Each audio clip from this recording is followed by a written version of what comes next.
আসসালামু আলাইকুম। আপনারা আমার ছাদ বাগানের ভিডিও ইউটিউবে অনেক বেশি পছন্দ করেছেন এবং বারবার ভিডিও চাচ্ছেন। তো হয়তোবা অনেকে ভাবতে পারেন যে আমার এই ড্রাগন গাছের ভিডিও এত বেশি করার কারণ কি। তো দেখেন আমি কত পরিমাণ এবছর ফুল আসছে, ফল আসছে, কিন্তু অধিকাংশ ফুলই নষ্ট হয়ে যাচ্ছে। আমি এর কারণটা বুঝতেছি না।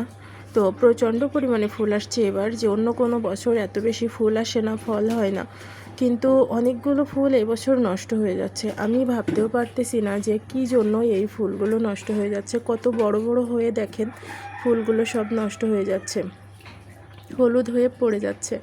আর এত বেশি ফুল আসছে, এত বেশি ফল হয়েছে, দেখেন একেবারে গোড়ায় পর্যন্ত ফুল আর ফল আসছে, কিন্তু এত বেশি নষ্টও হয়ে যাচ্ছে। আমি বুঝতেছি না যে কী কারণে এরকম হচ্ছে। আসলে প্রচণ্ড পরিমাণে রোদ আর গরম আমাদের এলাকায়, আর তাছাড়া মাঝে মাঝে বৃষ্টিও হচ্ছে, কিন্তু কেন যে এরকম হচ্ছে, এর আগে কখনো এরকম হয়নি। এর আগে যে ফুলগুলো আসছে সবগুলোই ফল হয়েছে।